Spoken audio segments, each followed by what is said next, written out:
Good morning everyone. Today we are going to study about diagnostic signs which are important topic in oral pathology. MDS के point of view से देखें या फिर viva point of view से देखें तो ये बहुत इंपॉर्टेंट टॉपिक है। ठीक है, सबसे पहले हम पढ़ेंगे ब्लीचिंग डिजीज में कौन कौन से डायग्नोस्टिक साइंस हमें देखने को मिलते हैं। तो सबसे पहले मिलता है निकोलस्काई साइन, ठीक है, दूसरा एस्पर हैंसन साइन, तीसरा सूडो निकोलस्काई साइन।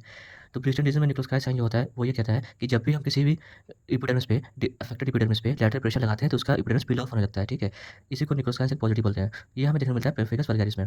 फिर आता है एस्पर हैंसन साइन, ये क्या कहता है कि जब भी किसी ब्लिस्टर पे हम लोग प्रेशर लगाते हैं तो वो ब्लिस्टर का साइज बढ़ जाता है, या फिर कह सकते हैं कि ये स्प्रेड इट स्प्रेड्स। ठीक है, इधर it enlarges, that means it enlarges in size and as it spreads. तो एस्पर हैंसन पॉजिटिव किस्म होता है, ये भी होता है पेम्फिगस वल्गैरिस में। फिर आता है सूडो निकोलस्काई साइन। इसमें क्या होता है, ये कहता है कि कोई भी जो डिजीज ऑलरेडी डिजीज स्किन है ना, उसका स्किन उसका एपिडर्मिस पील ऑफ होते रहता है। ठीक है, तो इसको सूडो निकोलस्काई साइन कहते हैं। कोई प्रेशर डालने की जरूरत नहीं होती है, इसलिए तो सूडो कह रहा है। तो सूडो निकोलस्काई साइन हमें देखने को मिलता है कहाँ पे, एसजीएस में, that is Stevens Johnson syndrome, या फिर 10 में टीएन में देखने को मिलता है, टॉक्सिक एपिडर्मोनिकोलिसिस में। ठीक है, अब आता है इन्फ्लेमेटरी या फिर पैपुलोस्केमस साइंस। ठीक, इसमें सबसे पहले पढ़ेंगे कि अस्पिड जो साइन होता है ना, ये हमें सोरियासिस में मिलता है। ये साइन होता है क्या है कि बेसिकली जब जो स्केली लीजन है, ये सोरियासिस जो स्केल्स इसके रिमूव किए जाते हैं तो हमें अंडर द स्केल्स हमें पिन पॉइंट ब्लीडिंग नजर आता है। ठीक है, इसी को हम स्पिड साइन कहते हैं। ठीक, ऐसे ही आता है कैंडल ग्रीस साइन। इसमें क्या होता है, जब हम इसकी एपिडर्मिस को रिमूव करते हैं ना, स्किन रिमूव करते हैं, तो हमें ऐसा लगता है कि कैंडल का जो वैक्स होता है ना, सिल्वरी वैक्स अपीयरेंस हमें वैसे इस तरह के हमें ये एपिडर्मिस नजर आते हैं। ये भी हमें कैंडल ग्रीस साइन कहाँ सोरियासिस में देखने को मिलते हैं। फिर आता है cobbler phenomenon. Cobbler phenomenon basically क्या कहता है कि कभी भी हम लोग किसी कोई लीजन पर्टिकुलर लीजन हो रखा है,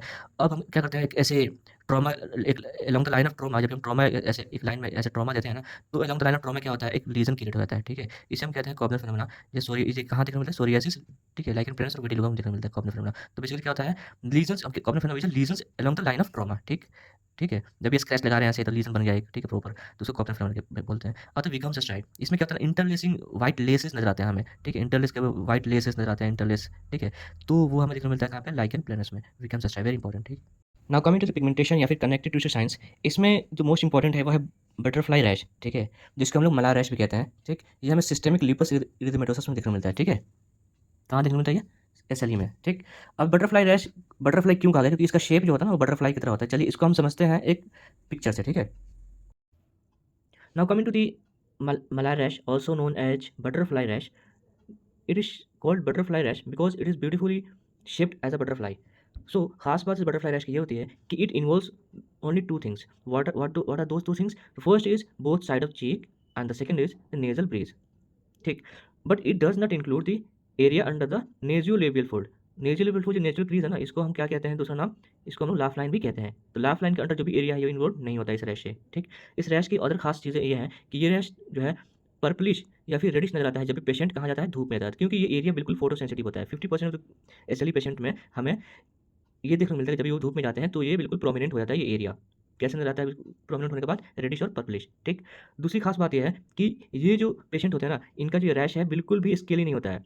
ठीक है, और ये ईची भी नहीं होता है, तो नॉन स्केली होता है और नॉन ईची होता है। ठीक, और तीसरी खास बात यह है कि ये हमेशा ये एरिया जो होता है, ये रैश जो होता है वो फ्लैट होता है। कभी कभी ही हमें ऐसा देखने को मिला कि स्लाइटली रेस्ट होते हैं। ठीक है, ये रैशेज। ठीक, तो ये होती है हमारा, जिसमें दिस क्वेश्चन क्या है, this clinical sign is seen which condition this butterfly rash जो होता है, तो सिस्टेमिक लूपस इरिथेमेटोसस में चला जाएगा। ठीक, इसमें सिस्टेमिक लूपस इरिथेमेटोसस।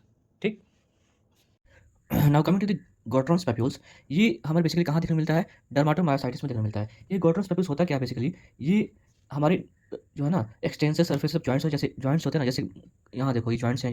ठीक है, मेटाकार्पल जॉइंट्स, मेटाकार्पल फाइलेंजियल जॉइंट्स होता है। ठीक है, एमसीपी से बोलते हैं। ठीक है, ये या फिर आईपी जॉइंट्स होते हैं, इंटरफेरेंजियल जॉइंट्स। ठीक है, इनमें एक कैरेक्टरिस्टिकली इनके ऊपर देखने को मिलता है, इन जॉइंट्स के ऊपर। ठीक, कैसे नजर आते हैं, ये फ्लैट टॉप पैप्यूल्स नजर आते हैं और ये रेडिश कलर के भी होते हैं। ठीक, और कहाँ और भी जितने जॉइंट्स हैं उनके फ्लेक्सर सर्फेसेस पर नजर आते हैं, जैसे एल्बो जॉइंट हो गया, नी जॉइंट हो गया, फिर एंकल जॉइंट हो गया, उनके फ्लेक्सर सर्फेस जो होते हैं उन पे भी ये पैप्यूल्स नजर आते हैं। ठीक है, इन्हें हम कहते हैं गॉट्रॉन्स पैप्यूल्स। ठीक है, जो कि कैरेक्टरिस्टिकली किसे मिलते हैं, डर्माटोमायोसाइटिस में देखने को मिलता है। वैसे ही डर्माटोमायोसाइटिस में एक चीज़ और देखने को मिलता है, जिसको शॉल साइन बोलते हैं। शॉल उड़ते हैं ना, तो शॉल साइन कहाँ पे उड़ते हैं, शोल्डर पे। तो बेसिकली कहाँ देखने को मिलता है, शोल्डर एरिया में देखने को मिलता है। क्यों देखने को मिलता है, ये यूवी रेडिएशन की वजह से देखने को मिलता है। ठीक है, now coming to the Hutchinson signs, ये हमें दो जगह देखने को मिलता है। ठीक, पहली वो है हर्पेस जोस्टर ऑप्थाल्मिकस और दूसरी सब एंगल मेलानोमा में देखने को मिलता है। ठीक है, जो हर्पेस जोस्टर ऑप्थाल्मिकस में देखने को मिलता है वो बेसिकली वेसिकल के फॉर्म में उसका रैश होता है, और ये बेसिकली टिप ऑफ नोज पे देखने को मिलता है, और यहाँ आई इन्वॉल्वमेंट की चांसेस ज़्यादा होती हैं, इसलिए नाम रखा गया है ऑप्थाल्मिकस। ठीक, लेकिन ओरल पैथर्न जो हम रेफर करते हैं टू द हचिंसन साइन, वो हमें बेसिकली क्या होता है कि there is a streak of brown और black pigmentation under the nail bed. ठीक,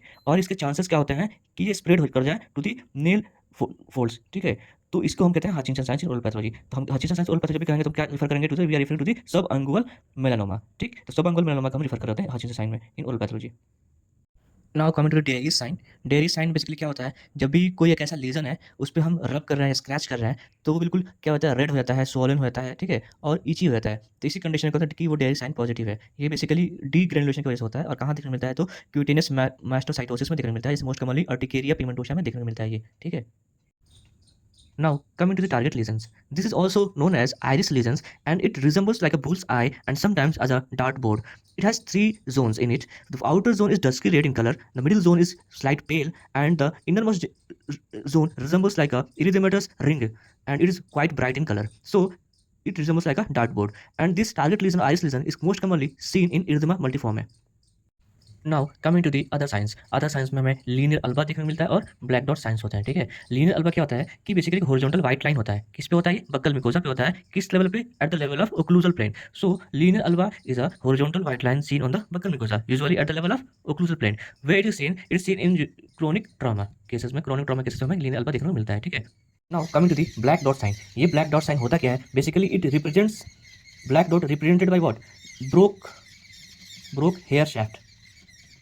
जब भी एक फंगल इन्फेक्शन होता है स्कैल्प पे, तो इस फंगल इन्फेक्शन जैसे टीनिया कैपिटिस में होता है, कहाँ देखने को मिलता है, टीनिया कैपिटिस में। बेसिकली इसमें फंगल इन्फेक्शन होता है स्कैल्प पे, जिसके वजह से स्कैल्प के जो हेयर्स होते हैं वो ब्रेक ऑफ हो जाता है, उनका शाफ्ट ब्रेक ऑफ हो जाता है, ठीक है, eight the level of scalp. और बचे हुए जो हेयर्स हैं वो बिल्कुल ब्लैक डॉट की तरह नजर आते हैं, ठीक है। इसी कंडीशन को ब्लैक डॉट साइन कहते हैं, ठीक है। कहाँ देखने को मिलता है ये, लीनिया टीनिया कैपिटिस में। और यहीं पे हमारा साइंस, डायग्नोस्टिक साइंस खत्म होते हैं। Thank you all.